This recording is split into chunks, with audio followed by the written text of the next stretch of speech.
Hey there, everyone. Welcome to A Slice of Life with Kelly and John.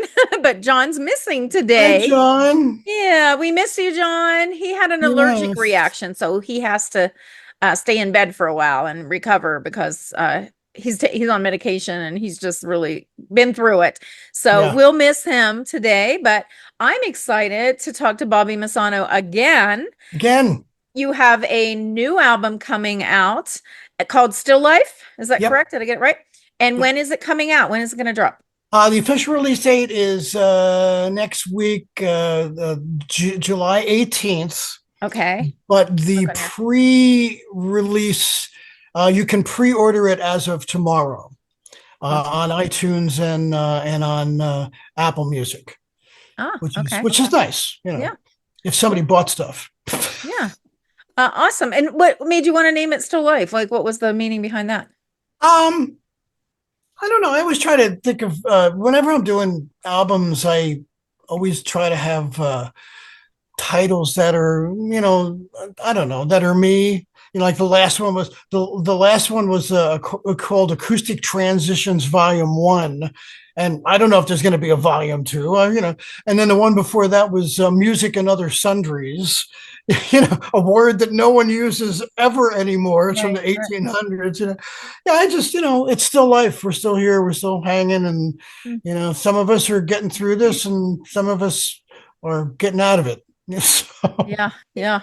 Yeah, no, I love that name because it can have multiple meanings. It can have a lot of different meanings to different people. But yeah, yeah, still living, basically, still life. exactly. It's funny because a friend of Here. mine told his friend it was called Living Still, and I went, dude, that sounds like I'm dead or something. And he went, no, I'm sorry, I had it wrong. He's still alive. Barely, but he's Well, still Edgar here. Winter had a song called "Still Alive and Well," so I got it. Yeah, actually, he had two songs that I loved the titles of: "Still Alive and Well." No, that was Johnny Winter, and Edgar Winter had a song called "Why Are We Dying to Live If We're Living to Die." Why are we dying to live if we're living to die? And it Yeah, was and it was just a yeah. fantastic song. It was before That's got a Frankenstein. lot of meaning to it. Yeah, Oh my God, it was such a great song. yeah. So, some of us, you try to think something tongue Yeah, in I cheek. like this. I think it's catchy. It's, brief. It's still life. I mean, it just says, Yeah. yeah, still. Well, I mean, and as we're talking about it, I'm a big Jeff Beck fan. I loved Jeff Beck. He was one of my idols from the Yardbirds. Uh, And and he passed away 2 years ago, a couple of years ago. And my favorite Jeff Beck album is this album called Truth, which was his very, very first solo album. And Rod Stewart was the singer. oh, Uh, wow. Ronnie Wood was playing bass, instead of Whoa. playing guitar. And it was a fantastic album, and it was really loose.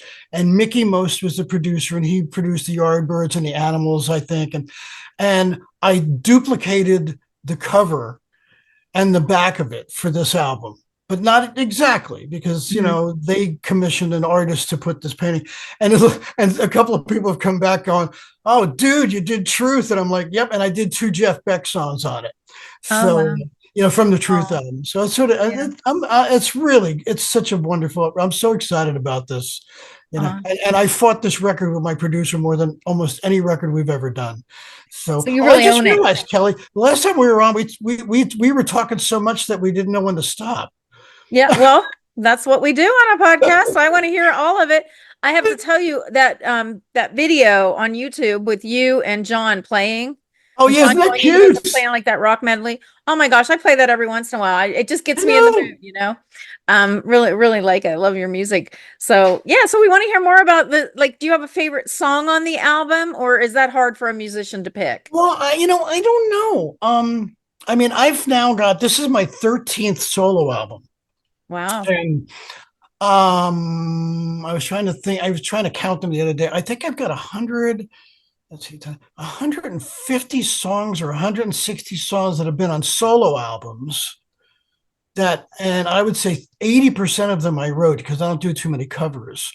And I don't remember how to play any of them, and I don't remember how to sing minus any of them.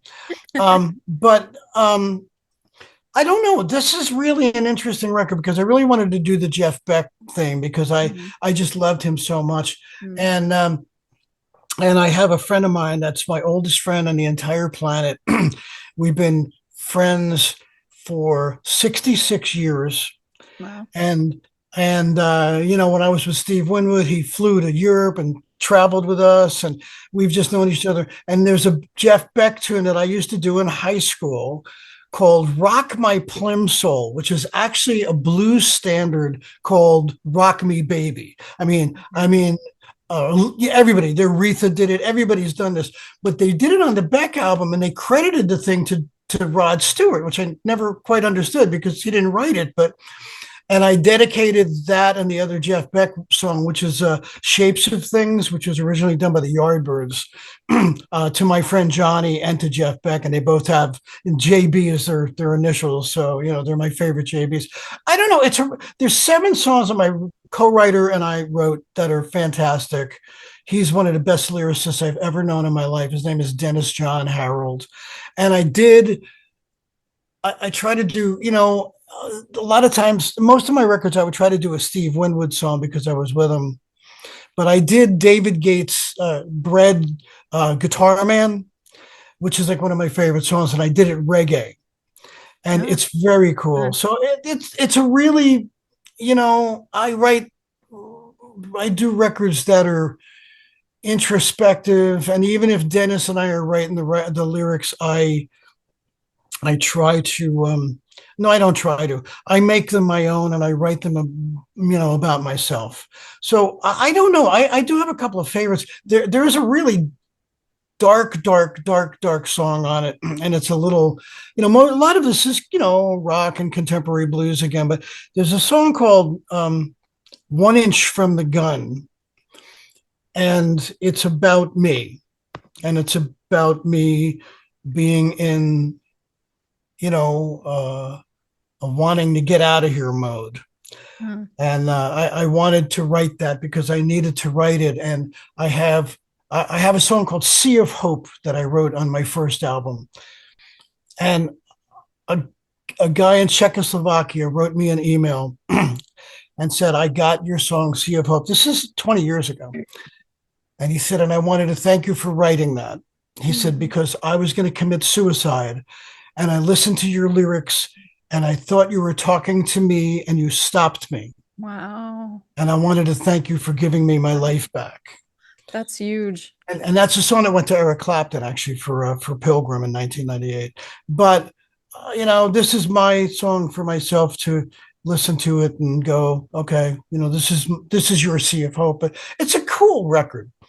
And I I'm looking at the literally I list, the did a song list, when I keep looking the other way. Um, and yeah, you've got little blurbs about what they're about. And yeah.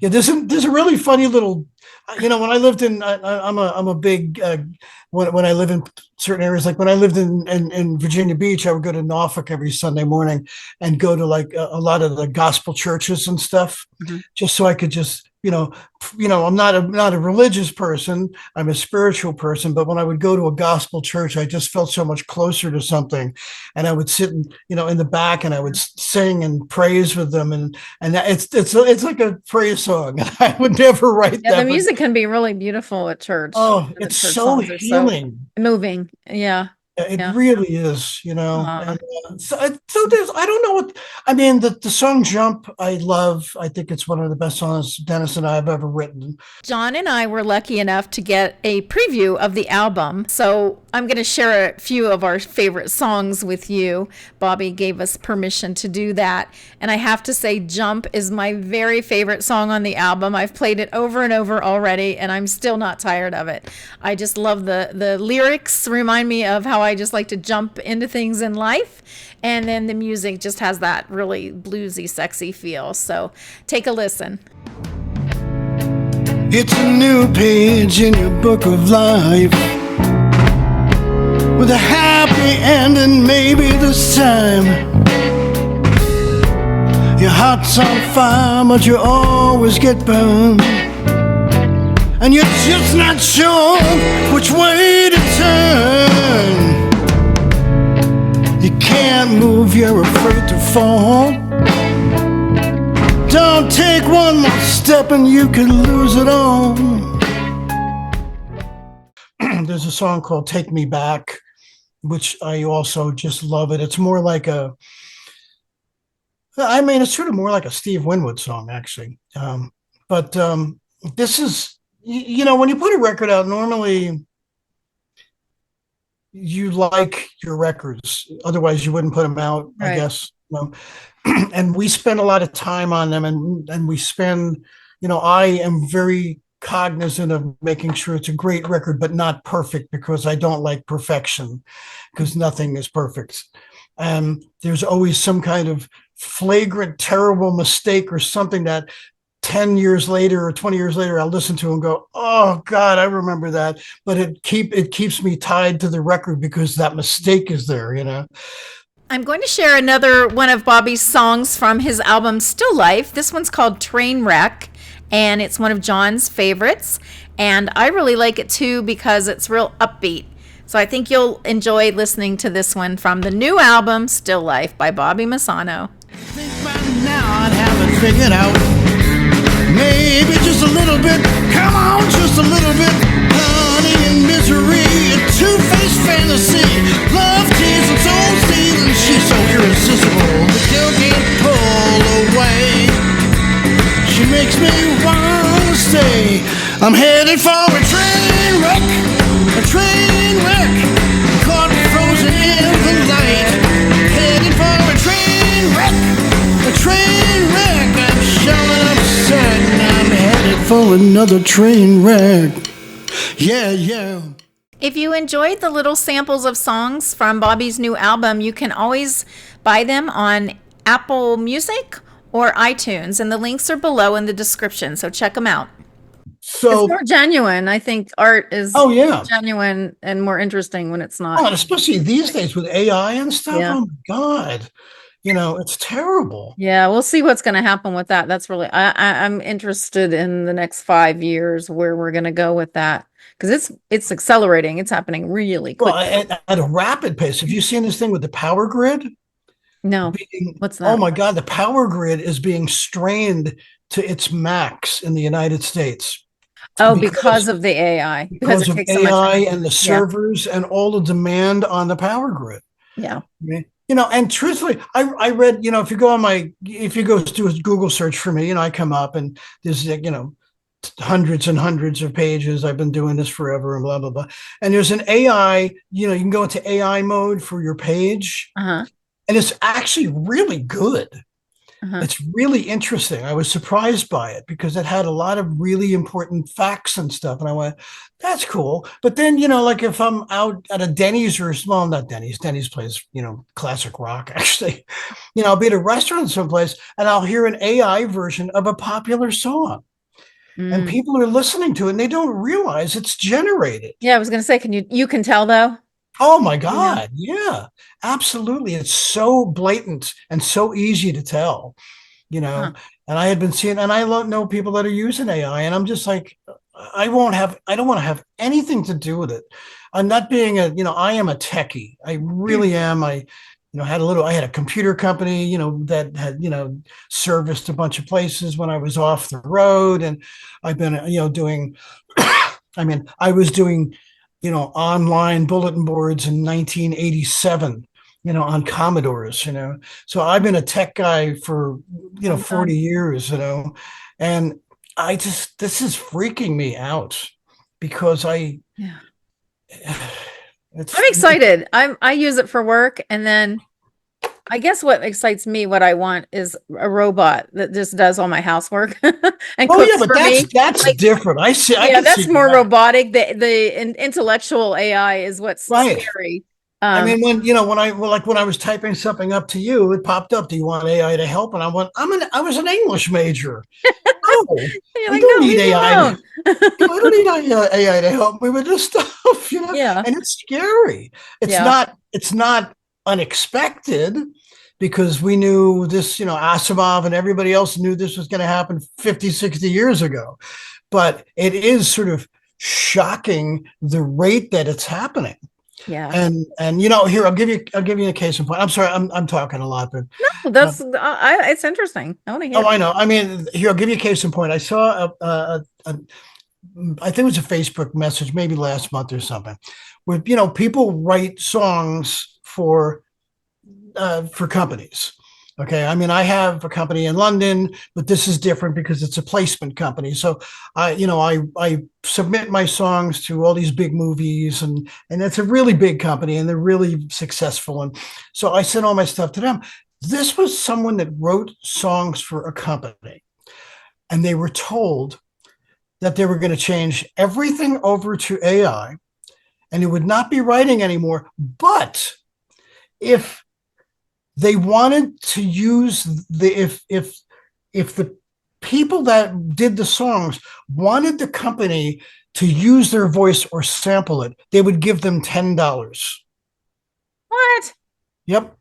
What? Everything else would be generated by That's ridiculous. AI. And I had heard maybe 2, 3 years ago, maybe a little less, that Google and I think Sony had cut a deal for, when you do records, you have mixes. You have we call them stems now when it's because it's digital, but it used to be a 2-inch tape with all the tracks on it. So in the 60s, if you had a 16 track of Aretha Franklin, you'd have 16 tracks of the band playing in her voice and the background singers. Okay, so now it's all stems, and the stems on a song you could have hundreds of them, but Google, I think, and Sony cut a deal. I think it was Google, but I won't, don't take me to task on it. They could license the stems for famous singers and musicians and artists. Okay. Or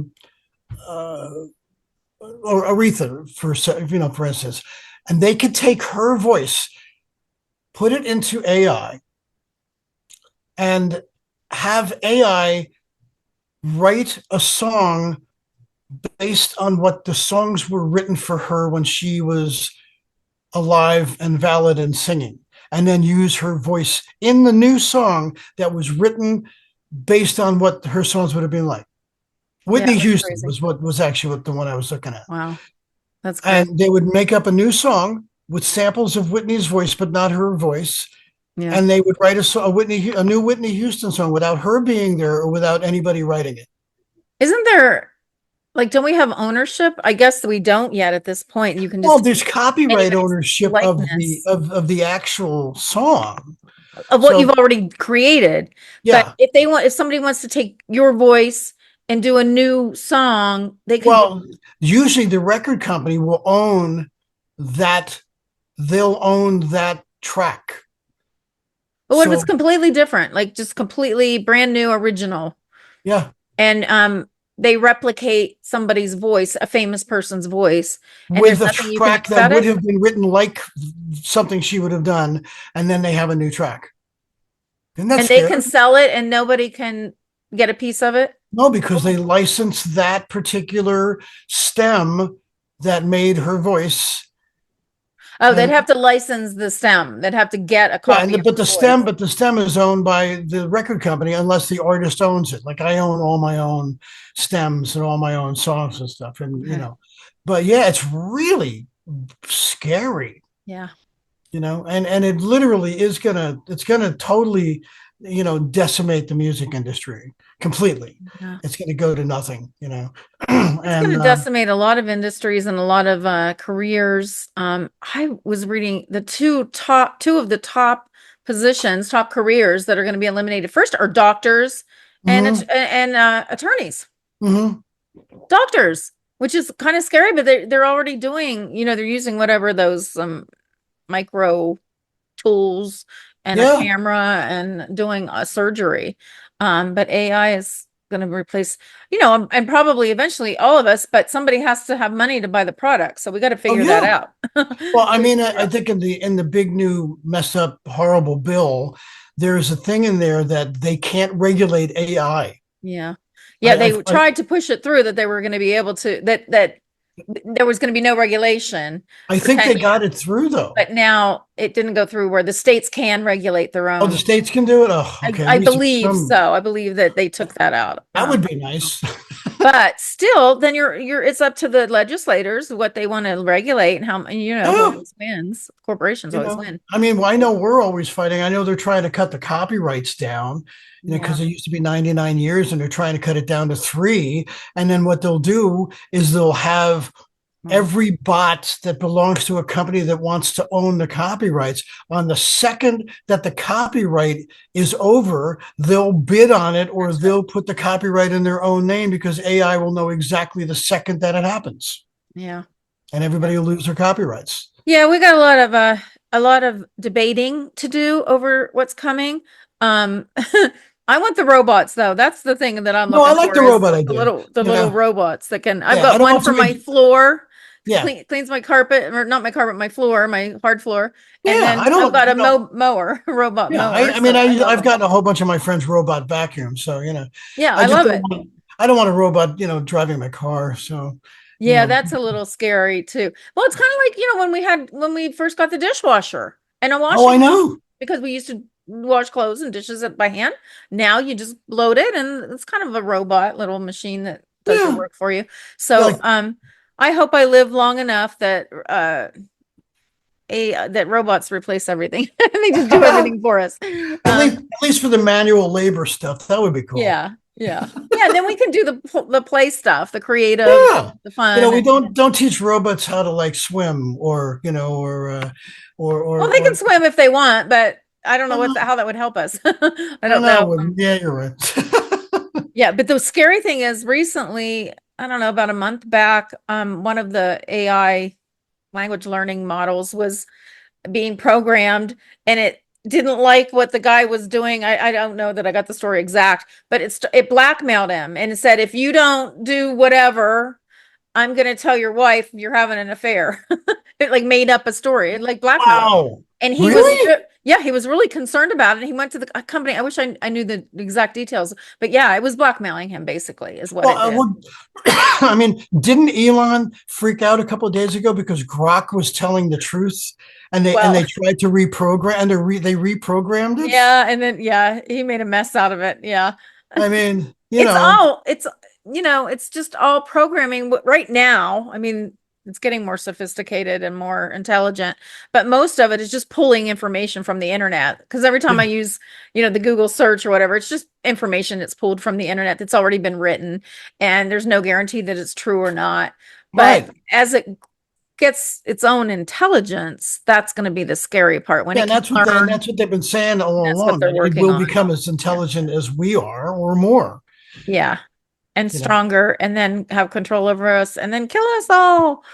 And then there were how many movies have been made about this already? It's like we're Oh. there. It's already been done. I often wonder if we are creating our own reality through art. Because you know how a lot of movies that seem fantastic, like not the Flintstones, what was the Jetsons, that cartoon when we were kids. It's Um, all normal now. and now, like, talking on TV and Yeah. you You know, wonder, your phone is on, did you can we talk to like somebody on your phone. are we creating intellectually our own reality, Yeah, collectively? I don't know. I absolutely think that is what's I don't know. happening. I think in that, if that's the case, we find out that's the case, we need to start making some movies that are different. Not movies about robots killing us. I don't think we need to be any more dumb than we are right now, Yeah, yeah, that's for sure. but We've been dumbed it, down. it is as we're creating what we're fearing, or Maybe. what we were excited about. You Yeah, know, I don't know. I don't know, but it would be interesting to think about that, or to, analyze it through history. If we've created our own reality, because they say thoughts have power, the power yeah, of positive affirmations, prayer, you're sending your prayers. They say when you're praying, you're speaking to God, and yeah, when you're meditating, you're listening to God. yeah. And Well, let's so the ask higher AI; power. it'll tell us. Yeah. Well, I've been listening. I'm not getting any messages. Um, but anyway, yeah, I'm excited about AI. I'm just going to embrace it because I can't, there's nothing I can do about it. So I'm embracing it. I'm all in. I'm trying to learn as much as I Yeah, can. I'm gonna fight it as with tooth and nail, just like I fought social media for as long as I could. Well, I because it literally is. Well, you know what? There's I we all have a finite amount here, and I the fact that I just turned 71 freaks me out. But but look I'm at you. You just did an album and you're 71. Look at Mick Jagger. How old's he? Like, I don't know. He's well, in his yeah, I know he's 80s in or his something. 80s. Well, I just yeah, and Yeah. plus, I mean, at what was that, 15? 10 years ago. So when I was 61, I had a Billboard number one. Awesome. Hey, So, you know what? I want to take a minute because yeah. I have a list. I have a list from your resume Okay. of all of the awards. Oh, You're incredible. I mean, you've been winning awards for, decades. So in 2024, you won the World Entertainment Award for Best Americana Album. yep. Actually, and behind me there can you see that back Yeah, there? yeah. Oh, wow. That's, Awesome. yeah, Awesome. yeah. I don't have the award here. It's in one of the studios. So, Well, then in 2024 also, you won Unsigned Song Competition, first place winner in blues. yes, In 2017, the Hollywood Music and Media Award winner for Best Blues Album. which was really cool because I mean, Earth, Wind, and Fire gave me my award, and Oh, Diane how Warren was there fun. and came over to me and said, "Oh, that's so cool." And I was like, How fun. That's a big I don't deal. always I don't get starstruck because I've just been here for so long, but there are certain things that just, that's amazing. Yeah. That's more amazing than it could be. So, Well, they're, they great people get, yeah, that get to the highest echelons of our society. It is always exciting, to meet someone with yeah, that level of greatness. And I think you're in that crowd. yeah, Um, so then the next one is a big, big deal. In 2015, number one Billboard blues artist. yes. That's really a big deal too. How was that? That was well, I mean, the cool thing is that that's a really small amount of people over the course of history that have had number ones on any chart Yeah. on Billboard. Yeah. The other thing is that the getting that allowed me to buy a pack of gum. Well, sometimes the award doesn't pay big, but the what It's comes just the after it. accolades. Yeah. A lot of us talk about this. The one thing, the one thing that you, well, first off, we'll get to the other awards, but first off, we're really blessed to be able to do this. And I have not only two times in my entire life have I had another job other than being a musician, and they were for very short periods of time. So to live a life being able to write music and play music, and I've played for millions and millions and millions of people. Wow. It's unfathomable that like 1% of the entire planet would ever be able to do that. Yeah. And I'll leave here with, all these accolades and awards, and it's but I didn't have kids, but I had my music. Yeah. So, all in all, I wrote it. The record that won number one was called Love and Money. So I've given up on love. It's done. Money, I've never had. It's always been very difficult to come by. And I tell people I've had my $250,000 years, and then I've had my 25-cent years. And you have Yeah. to figure out how to get through all of them.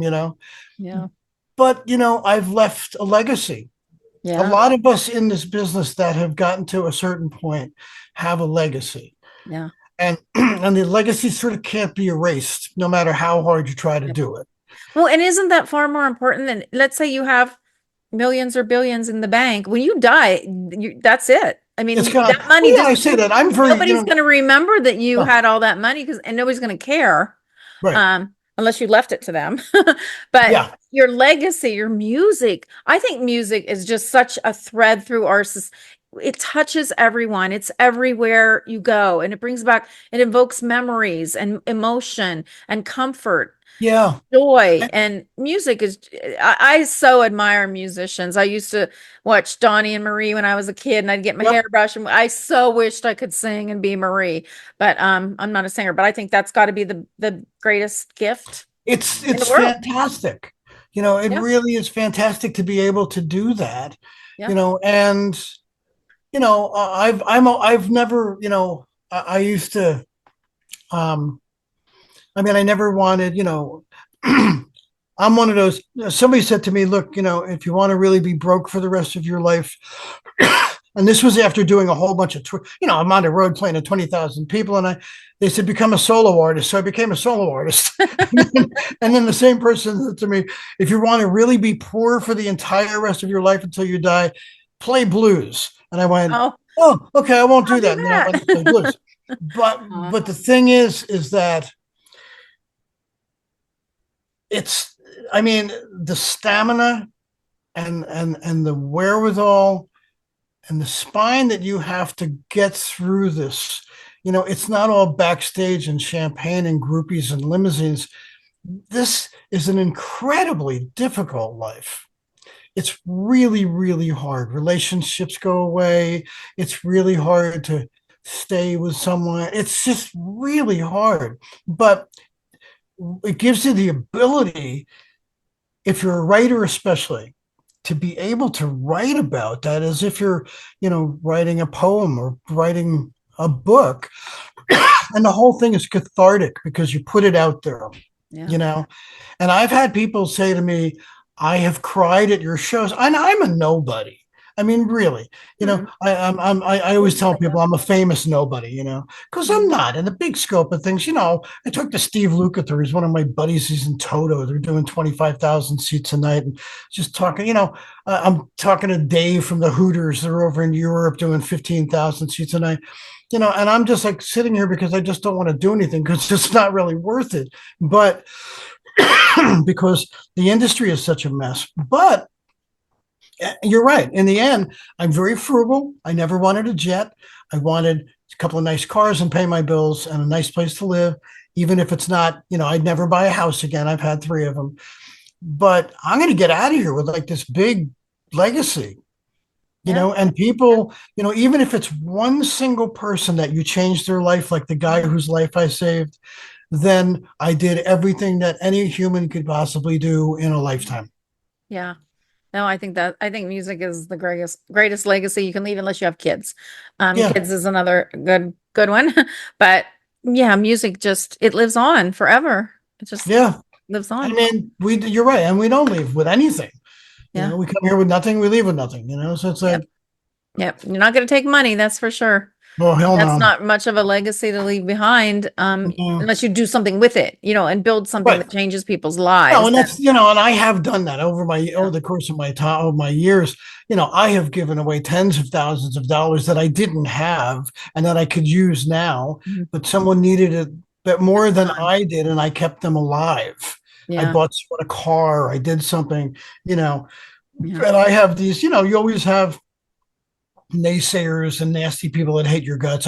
I've been trying to write this book, and I have one chapter called "The Most Hated Man on the Planet," in parentheses, to 12 people, Oh, and I'm yeah. okay with that. You Yeah. know what I Yeah. mean?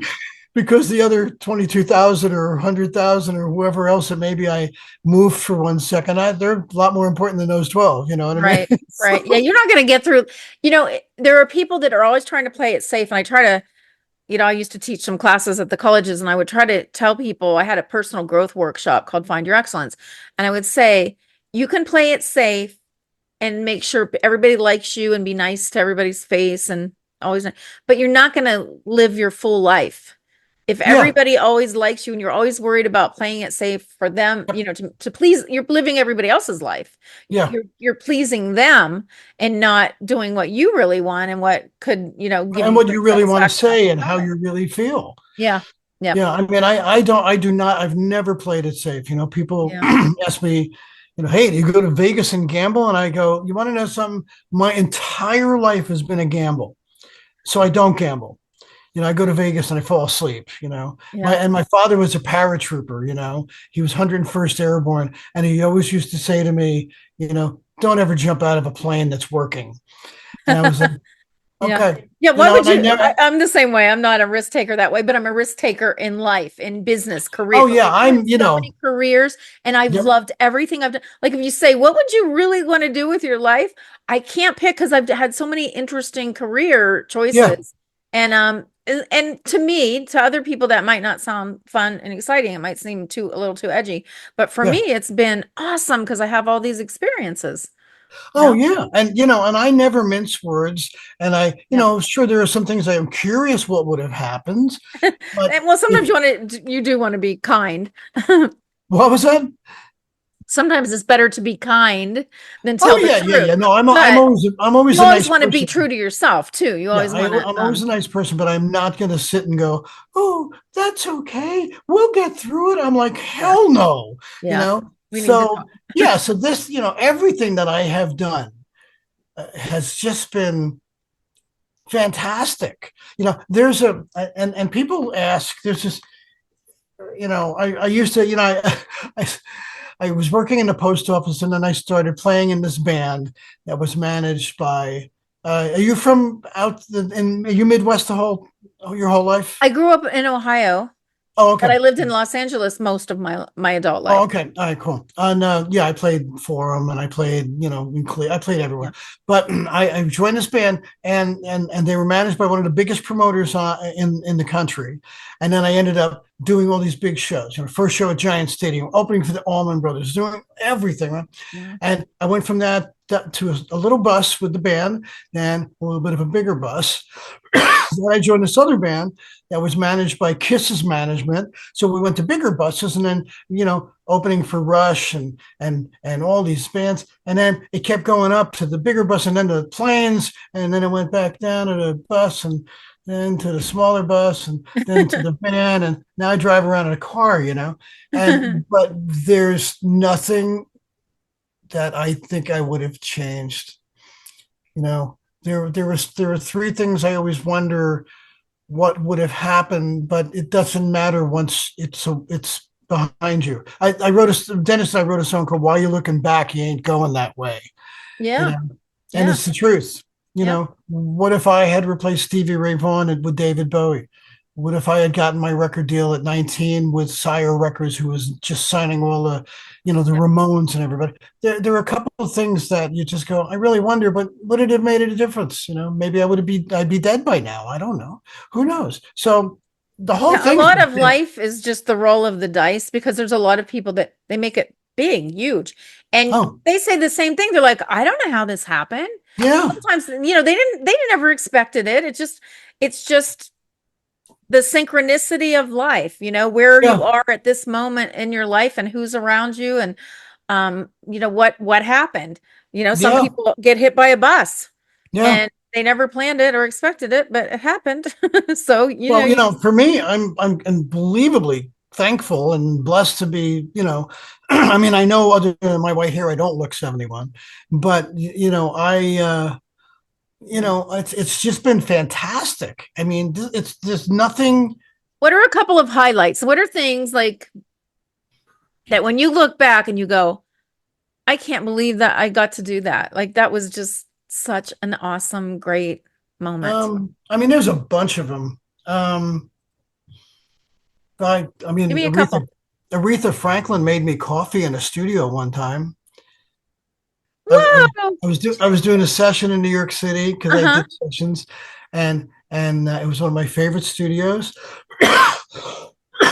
And they had it was one of the first places I had ever been at where they put cinnamon in the coffee. And you sit in the studio most of the time. You're bored to death and you're sleeping. And I went out to the coffee machine and making coffee, and this person walks up next to me, and it was obviously, I heard her voice, and it was obviously a black woman. I could tell by the timbre of her voice. And she went, "Don't you love the cinnamon in the coffee?" And I turned around and I went, "Oh, I love it." And it was Aretha. And I Wow. went, I said, "Hi." She said, "Hi." And she went, "Can I make you a cup?" And I went, "Oh." And I was like, "Can I kiss your feet?" And Yeah, and really. we The sat by the queen. coffee machine and just talked for a little bit. And I was doing a record. Oh. I was doing something with these producers, Hank Medris and Dave Appel. And I don't even know what the session was. But she said, "Are you upstairs in B playing guitar?" And I went, "Yeah." And she said, "Oh, you sound fantastic." And I'm like, "Oh my God. Wow. Yeah. Cool." Yeah. And she said, "Can I come up?" And I went, "Ah." Oh, And we geez. had a closed session sign on the door. and I opened the door and I went, I said, hey guys, someone wants to come in a session. And they turned around and went, this is a close. Oh my God, it's Aretha. And she said, hi. And they went, hi. She said, can I sit down and watch Bobby play guitar for a while? And she hung out for like 15 minutes. And, That is a memory you'll always treasure. Like, what a awesome isn't that opportunity to cool? meet her and have And her I be mean, so nice. and Wow. I was in this band Stanky Brown, which was the one that was managed by John Scher, and we played the first show at Giant Stadium. So it was Stanky Brown, Pablo Cruz, um, Steve Miller, and the Beach Boys. Okay, Wow. and Big time. I had just the band didn't know it yet, but I was quitting. And I was going to join this other band that was with, Kiss's management and stuff, but they didn't know it yet. And I have the strange, I don't know, highlight of life of being the very first lead guitar player that ever walked onto the stage at Giant Stadium. And I remember I was wearing a white suit and I had a red shirt on, and it was really hot, and it was like noon on June 25th of 1978, I think. And I walked on stage and I walked to my mic and went, hey, how you doing? And I looked up and my face was on the jumbotrons all over Oh, the stadium. And I wow. was like, oh, That's huge too. it's like Wow. so cool.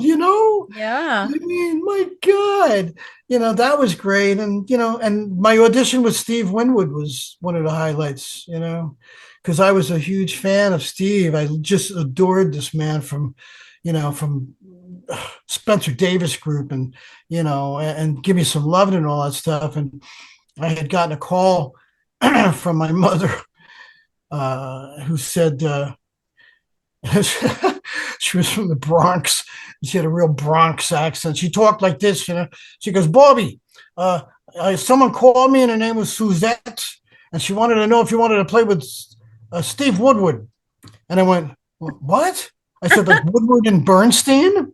And she goes, no. I said, Winwood? She went, that's it, Winwood. And I went, Wow. oh, sure. Okay. Give me the number. And she didn't put the area code down. Oh no. And she was in New Jersey, and she just gave me this number with no area code. Oh no. And I tried New Jersey, and then I tried all the New York numbers, and I finally got, it was like a major hotel in New York City, really expensive 5-star hotel. And I said, can I have Suzette, whatever her name is, can I have a room? And they connected me with her, and I said, hi. I said, my name is Bobby Messano. I got a call to call you. And she goes, oh, hold on. I hear her shuffling papers. And she goes, who are you? And I went, Bobby Messano. She goes, oh, here you are. She goes, Nile Rodgers from Chic. Yeah. And Ralph Schuckett from, Todd Rundgren's Utopia said, put you on a list. She said, I work for a man named Steve Winwood. And I went, okay. And she went, where and when? would you be interested in playing guitar for him? And I went, yes, I would. Of course. So they set up a meeting for me to go meet him. And then they called a couple of days before the meeting and they said, he's going to use somebody else. And I went, oh, okay. I said, I understand. That's okay. And then I was with a band called Frankie and the Knockouts. We were getting ready to go to headline Florida during the spring break stuff with the Average White Band, right? And she called me back like desperate and said, can you come to New York tomorrow? And I went, okay, well, yeah, why? She goes, he doesn't like the guy. And I went, oh, okay, sure. So I went into the city and I parked in a parking lot and I jumped in a cab. I parked at the Port Authority, jumped in a cab, went down to the meatpacking district on the east side of Manhattan,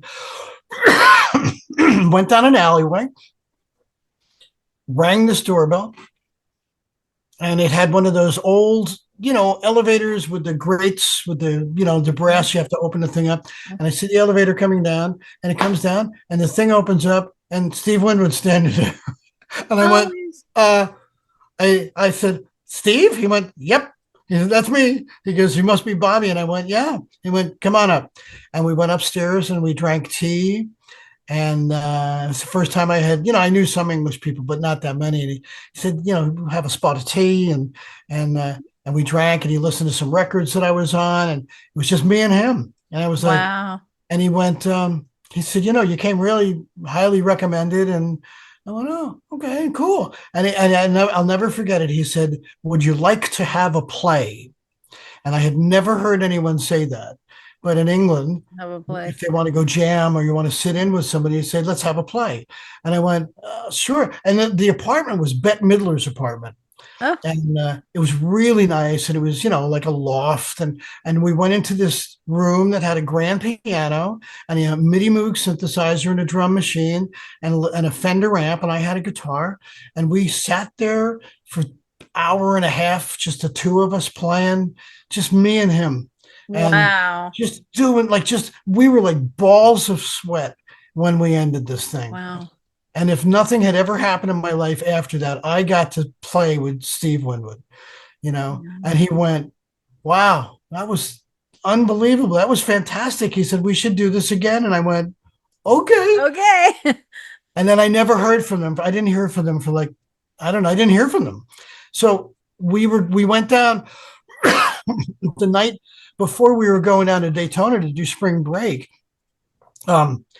Suzette calls me up and she goes, I talked to your mother. And I went, yeah. And I was living in Hackensack, an apartment. I said, yeah. She goes, you're going to Florida tomorrow? And I went, yeah. And she went, well, what are you doing? And I went, I'm doing some shows with Frank and the Knockouts because that's who I played with. And she went, do you have a passport? And I went, yeah, I do, as a matter of fact. And I went, why? And she went, well, you're Stevie's bloody guitar player. Didn't you know? And I went, no. I said, what do I have friggin' osmosis? I said, how would I know that I'm Steve's guitar? She goes, everybody in New York knows. And I went, I don't. And she went, well, when are you coming back? I said, well, I'm taking a 4-day vacation with my girlfriend. She said, as soon as you get back, you need to call the office, Island Records, and you need to call Steve's management, and we need to set up a pickup for all your guitars and all your stuff. And I was like, oh my God. So I got on the plane, went to Florida, and I was walking to the stage to do sound check. And we had this sound guy, his name was Ziggy, and he looked just like Ziggy, with the little squiggly red hair on the top of his head. And, he was like he worked for Springsteen and a bunch of people and Loverboy. And we're walking along the beach, and he going to sound check, and he hardly ever said anything. And he looks at me and he goes, so you're going to do it? Yeah. And I went, what? He goes, come on, man, you're going to do it? And I went, what are you talking about? He goes, SW. I went, how do you know? I said, I found out last night, like at 11 o'clock at night. He went, everybody in New York knows. I said, how did you find out? Oh my gosh. Well, Lynn Goldsmith, the famous photographer, told me that you're the guitar player. I'm like, so I got to play with Winwood. And right before, I had just signed contracts. Carlos Alomar from David Bowie called me up and said, would you want to do the David Bowie Let's Dance tour? Oh, geez. He said, because we have this guy, his name is Stevie Vaughan. And I went, yeah, I saw him I heard him on the Let's Dance record. He said, and he can't do the tour. And we're making a big deal about it because CBS is going to put his record out early and they want him on the road. So we got to get somebody. You want to do it? He said, everybody in the band. And I went, I'd love to, but I just signed with Steve. I mean, for me, Steve was my idol. I like Bowie a lot. I loved him. Steve was my idol, so yeah. I made a financially not great decision comparatively because they were on the road for a year and I was on the road for 4 months with Steve, but I got to play with one of my idols and it was fantastic. Yeah. That's a great story. Oh yeah. And that was one of those things where, no one is indispensable, especially in entertainment and acting and in almost in everything. Yeah. There's always someone else. No one is indispensable. There is no person that can do without you in a business. Yep. And I ended up getting fired from Winwood while we were waiting to do the Back in the High Life record. And the drummer Eric Parker and I. Eric was in Orleans, and then Eric ended up playing with Joe Cocker for many, many, many, many years. We were both let go, and we didn't understand why. And that was in 1983, end of 1983. And I didn't get an apology, but I did. We were on retainer, and they didn't send the retainers, and then I threatened to sue them, and they finally sent the retainers. And all of my guitars were in London, and they had to send them all back. And I was really angry about it, you know. Yeah. Well, a year late, 10 years later, actually, when Woodstock '94 was going on, I was living in Woodstock, and I was doing one of the big side stages at '94 on one of the weekend days, and Steve was playing with Traffic in Poughkeepsie, New York, at the Mid Hudson Civic Center. And I went in the afternoon because I wanted to see if any of the crew guys that I knew were working for Traffic. And my roadie was there, and our stage manager, and they said, "Oh my God, Steve's going to freak out if he knows you're here. He's going to be so happy." And I went, "Okay." So they got me tickets, and they got me backstage passes, and I saw the show. And it was great, it wasn't, it sold okay, but it was fun. But I'm sitting backstage, and I'm sitting with Eddie Kramer, who was Jimi Hendrix's producer engineer, and I knew Eddie not well, but we knew each other. We would see each other. And we're just sitting there, and Steve comes out, and I had just gotten married to my first wife, Robin, and who was, absolutely stunning. And we're sitting there, we're talking, and Jim Capaldi was there, who played drums and, sang in Traffic and wrote a bunch of the tunes. And he died just a little while later. So I was just so happy to meet him because he was, oh God, he was so good. And Steve looks at Robin and goes, "Can I borrow him for a minute or two?" She goes, "Yeah, of course." So he says, "Come here." So we go into one of the dressing rooms, and he goes, "I have to apologize to you, because you and I were really good friends." He said, "We hung out all the time. You stayed at my house." He said, "You're one of the best guitar players I've ever known in my life." And he said, "I listened to other people, and it it was my fault that all of that happened. And I have to apologize because I'm so sorry, because I didn't want that to happen, but I listened to other people." And I went, "Okay." I said, "That's fine. We don't talk much, but he called me during the High Life when he was going out back on back in the High Life, and he says, "Let me tell you something." I said, "I know it's going to be a great tour. I know I've got a hit album. I'm number one and all this other stuff." He said, "You don't want to be on this thing." He said, "Because I'm dancing." And I went, "What?" He went, "I'm dancing." I went, "You don't dance." And he went, "I know. Can you imagine being on a stage with me dancing?" He said, "You'd throw up." And I went, "All right." But Well, at least you guys got to close that, little chapter. yeah, And we've seen, I've done a couple of his tunes on my records, and he sent me notes, "Great job," and, "How you doing?" But, nice. you lose touch with people, but Yeah, it was a great thing, nice. I'm sure there's other stuff that's great, but, some of these stories I sit and go, this is just really cool, you Yeah. know, to be able to, you know, What a to be great able to tell life. the Yeah. Yeah. stories. Being a musician also opens so many doors, and you meet so many people. You get to go so many places and I can only imagine, invited to parties and meet, I'm sure, Yeah, men and women and other and artists and I'm not like a party guy, but and I lived in LA for, I lived in Huntington Beach, and I lived in Hollywood for a while, and, it gets boring and tiring. And, here yeah. I'm in North Carolina in this nice house, and there's this beautiful girl. I like looking at people. It has nothing to do with sex or anything else, but there's this beautiful woman that walks with her two dogs every Oh, day, and it just makes me smile. yeah. And, we just moved in here a month and a half ago, and I saw her one day, and I went, this is just has to do with being a human. I said, "Every time I see you walking the doors," I said, "I smile, because it's just so Oh, nice to see that." yeah. It had nothing to do with sex or what you look like or anything else.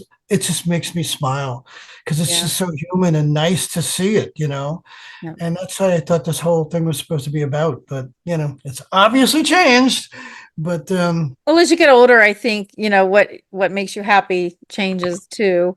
yeah, Simpler is better, I easier. am so simple, and it's weird because I'm not playing that much. And I've done this before. but I'm feeling very tired, and I've got neuropathy, and I had a car accident in 2018, and my both of my knees are just blown out. Uh, And and I still drove 30,000 miles and did like 60 shows last year. wow. And and this year, I'm not doing much, but by the same token, I played in Thailand in January. Oh, wow. I Yeah. co-headlined a festival, and then Yeah. I played another club, and then I played a festival in Jamaica in February, and then I was in the Cayman Islands in March, and then I was in Nashville in April for a month, and then I headlined a festival in North Carolina. So I'm doing some stuff, but it's just not really worth it anymore, because Yeah. the big bands are doing fine, but a lot of bands can't go out, and I'm going out and Right. doing solo shows, and I can't even get the money I need for solo shows. I'm like, you know, Yeah. it's easier sitting home and sending music to movies that I can make $100,000 on one song by sitting home. Yeah. So, Yep. and I got a record coming out. So, Yeah. Well, that's exciting. Let me finish your music list before we go. yeah, So after in 2015 you were number one Billboard yep, Blues Artist, and then yep, also in 2015 you won the Blues Blast Award, or you were the Blues Blast Award nominee, yes, and then in 2012 in the Blues Hall of Fame yes, inductee. yes. Huge. Yeah. It's Awesome. cool. Yeah. My, my, my, Super. my producer calls all these things the prom. So Uh, it's like, getting, I've wanted my entire life, I've wanted a Grammy nomination, and I've never gotten one. I try every single one of my records. So let's say, other than one that wasn't really, um, for real release. So I've had 11 albums in the first round Grammy ballot process. Now, many years ago, if you were in the first rounds of the Grammys, you were allowed to say you had a Grammy nomination. But then they changed that. mm, See, because Grammys, and I'm part of the organization, look, it's a devil that you have to live with, and you have to know how to deal with it, and you can't complain about it because they do bad stuff, they do good stuff, but you're part of it, you're part of right. the machine. So, there's 30 or 40,000 submissions for the Grammys. Wow. And for 3 or 4 months, people have to weed through these things Yeah. and literally have people that listen and listen and listen to all these things. And then it goes into the categories. And like my category, which is my main category, which is usually contemporary blues, they might have 1,000 in it.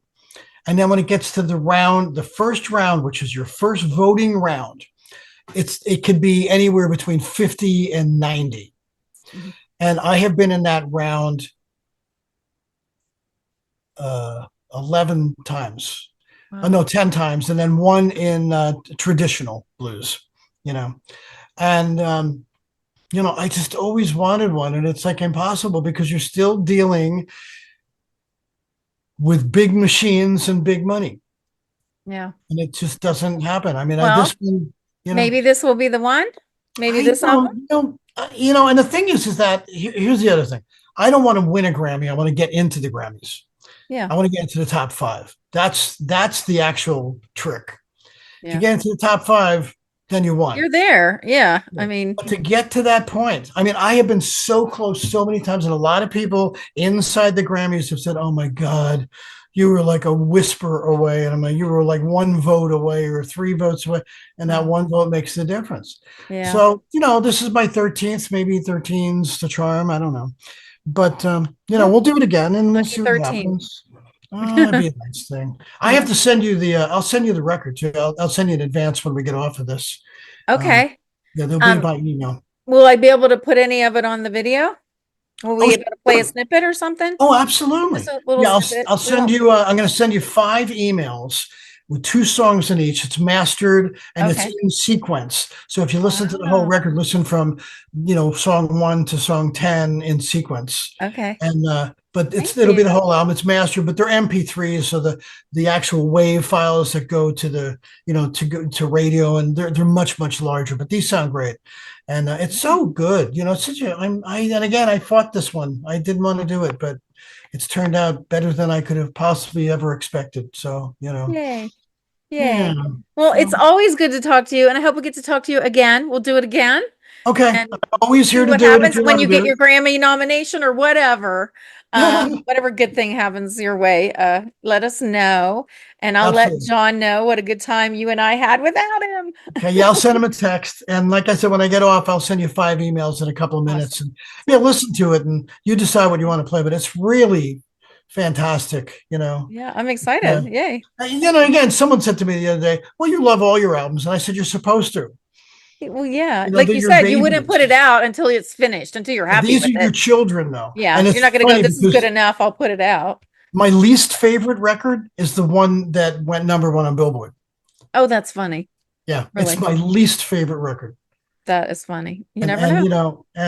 but it keeps going on, and I was talking to Walter Trout before, and he was like, dude, first off, good, thank you for having the backbone that you have to scream like you do.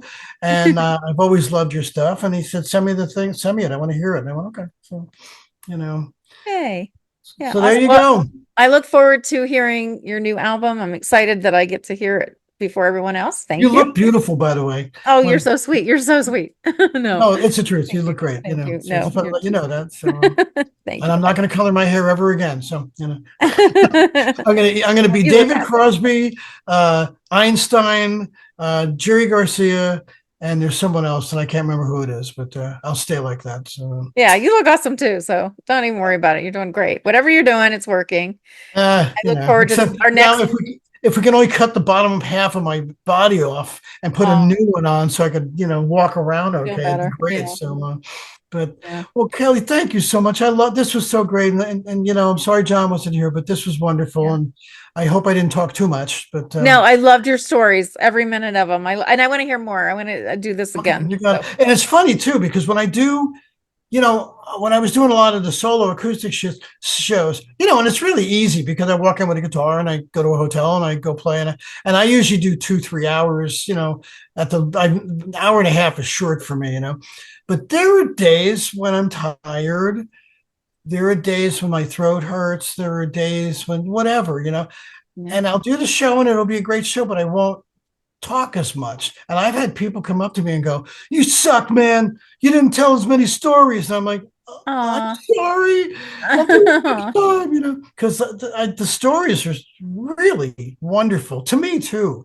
Yeah. It rejuvenates me. It makes me feel like I actually did something. You're reliving it, reliving your Yeah. memories. And that's what I always imagine. I always say to my friends, I'm like, when I'm an old lady, I'm gonna just sit in my little rocker and I'm gonna look at my old pictures and reminisce about all the fun I've had. And I get on the phone with some of my friends and we already do that. We just sit and remember this and remember that. It's Yeah. fun. Well, I mean, It's and I do a life. Google search and it's like monstrous. I mean, there are thousands and Wow. thousands and Yeah. thousands and thousands of pictures, some I've never seen. And I'm like, where the heck did this come from? Wow. That's And, funny. even my Facebook page, and I so badly want to get off social media. Oh my God. Yeah. I got off of TikTok and that's gone. Oh, no, wait a second. I was never on TikTok, but I got off of X. So I'm only on Instagram and I'm only on Facebook. And I had 5 pages and I dropped 3 of them.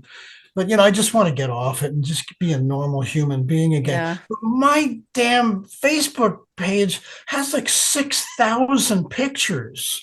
I Wow. mean, it takes like an hour. That's your scrapbook. Yeah. Yeah, but Like your what am life. I going to do with them all? It's like, there's like a billion pictures. Once in a while, I go Yeah. back and get something, and it's like, but well, this has been great as always. Yes, yes. Yep. All right. Well, you take care, Bobby. Good to You see you too. again. I'll send you emails in a couple of minutes. Okay, thank you. Till the next time. And see you. Thank you. Bye-bye. All views expressed in this video belong to Kellie Nicholson, John D'Amore, and guests. These discussions do not represent the opinions of any entity whatsoever with which they have been affiliated now or will be in the future. The opinions expressed are solely theirs, and since they are critically thinking human beings, these views are subject to change, subject to revision, and subject to rethinking at any time. These conversations are not meant to be taken as advice and are only for the purpose of entertainment. All statements may be based on hearsay and not necessarily valid proof of any claims in this video. It is not our intention to teach or advise on any topic. Unless otherwise noted, all photos are public domain. Thanks for watching A Slice of Life with Kellie and John.